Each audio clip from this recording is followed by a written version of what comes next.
பேசு தமிழா பேசு குழுமத்தின் ஆன்மீக படைப்பு திருவருள் டிவி புதுப்பொலிவுடன் டிஸ்கிரிப்ஷன்ல லிங்க் கொடுக்கப்பட்டிருக்கு. கிளிக் பண்ணி சப்ஸ்கிரைப் பண்ணிக்கோங்க.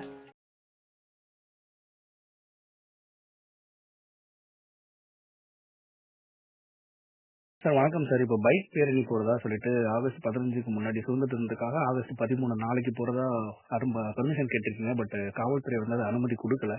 என்ன காரணம் சொல்லியிருக்காங்க சார்? சட்டம் ஒழுங்கு பிரச்சனை வரும். அதாவது தேசிய கொடியை ஏந்தி இந்திய திருநாட்டில் இருக்கக்கூடிய ஒரு மாநிலத்துல, அதுவும் சுதந்திரத்துக்காக போராடிய பல பேர் உயிரை விட்ட இந்த மாநிலத்துல தேசிய கொடியை ஏந்திட்டு பைக் பேரணி சென்றால் சட்டம் ஒழுங்கு சீர்கெடும் என்று சொல்வது வந்து ஒரு மிகப்பெரிய அவலநிலை. நம்ம எங்க வாழ்றோம் அப்படிங்கிற ஒரு கேள்வியை வந்து எழுப்பக்கூடிய ஒரு விஷயம்.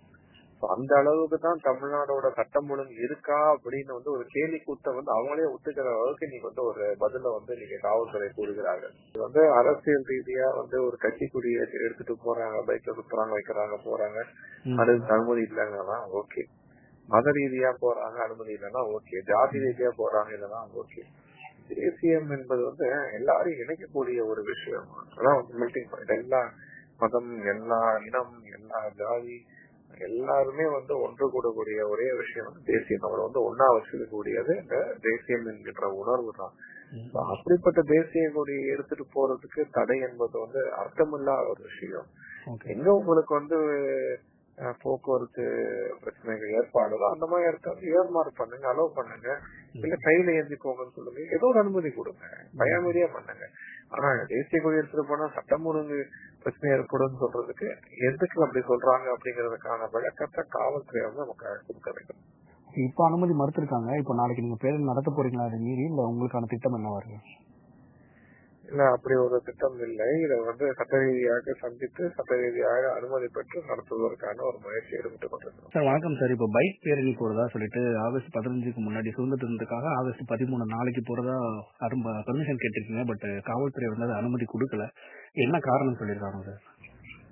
சட்டம் ஒழுங்கு பிரச்சனை வரும். அதாவது தேசிய கொடியை ஏந்தி இந்திய திருநாட்டில் இருக்கக்கூடிய ஒரு மாநிலத்துல, அதுவும் சுதந்திரத்துக்காக போராடிய பல பேர் உயிரை விட்ட இந்த மாநிலத்துல தேசிய கொடியை ஏந்திட்டு பைக் பேரணி சென்றால் சட்டம் ஒழுங்கு சீர்கெடும் என்று சொல்வது வந்து ஒரு மிகப்பெரிய அவலநிலை. நம்ம எங்க வாழ்றோம் அப்படிங்கிற ஒரு கேள்வியை வந்து எழுப்பக்கூடிய ஒரு விஷயம். அந்த அளவுக்கு தான் தமிழ்நாடோட சட்டம் ஒழுங்கு இருக்கா அப்படின்னு வந்து ஒரு கேலி கூத்த வந்து அவங்களே ஒத்துக்கிற அளவுக்கு நீங்க வந்து ஒரு பதில வந்து நீங்க காவல்துறை கூறுகிறாங்க. இது வந்து அரசியல் ரீதியா வந்து ஒரு கட்சி கொடியை எடுத்துட்டு போறாங்க, பைக்ல சுத்துறாங்க, வைக்கிறாங்க, போறாங்க, அதுக்கு அனுமதி இல்லைங்கன்னா ஓகே. மத ரீதியா போறாங்க, அனுமதி இல்லைன்னா ஓகே. ஜாதி ரீதியா போறாங்க இல்லைன்னா ஓகே. தேசியம் என்பது வந்து எல்லாரையும் இணைக்கக்கூடிய ஒரு விஷயம். அதான் மெல்டிங் பாயிண்ட். எல்லா மதம், எல்லா இனம், எல்லா ஜாதி எல்லாருமே வந்து ஒன்று கூடக்கூடிய ஒரே விஷயம் வந்து தேசியம். நம்மளை வந்து ஒன்னா வச்சுக்கக்கூடியது இந்த தேசியம் என்கின்ற உணர்வு தான். அப்படிப்பட்ட தேசிய கொடி எடுத்துட்டு போறதுக்கு தடை என்பது வந்து அர்த்தமில்லாத ஒரு விஷயம். எங்க உங்களுக்கு வந்து போக்குவரத்து பிரச்சனைகள் ஏற்பாடுதோ அந்த மாதிரி இடத்துல ஏற்பாடு பண்ணுங்க, அலோவ் பண்ணுங்க. இல்ல கையில ஏந்தி போங்கன்னு சொல்லுங்க, ஏதோ ஒரு அனுமதி கொடுங்க, பயமீறியா பண்ணுங்க. ஆனா தேசிய கொடி எடுத்துட்டு போனா சட்டம் ஒழுங்கு பிரச்சனை ஏற்படும் சொல்றதுக்கு எதுக்கு அப்படி சொல்றாங்க அப்படிங்கறதுக்கான விளக்கத்தை காவல்துறை வந்து நமக்கு கொடுக்க வேண்டும். இப்ப அனுமதி மறுத்திருக்காங்க. இப்ப நாளைக்கு நீங்க பேரணி நடத்த போறீங்களா அதை மீறி? இல்ல உங்களுக்கான திட்டம் என்ன வருது? இல்ல, அப்படி ஒரு திட்டம் இல்லை. இதை வந்து சட்ட ரீதியாக சந்தித்து சட்ட ரீதியாக அனுமதி பெற்று நடத்துவதற்கான ஒரு முயற்சி ஈடுபட்டு கொண்டிருக்கிறோம். உலக தமிழ் சொந்தங்களுக்கு வணக்கம். நான் ராஜவேல் நாகராஜன்.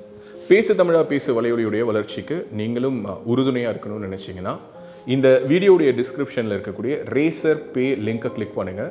அந்த லிங்க்கில் போயிட்டு உங்களுக்கு விருப்பமான தொகையை பேசு தமிழா பேசுவனுடைய வளர்ச்சிக்கு உங்களுடைய பங்களிப்பாக நீங்கள் கொடுக்கலாம். நன்றி, வணக்கம்.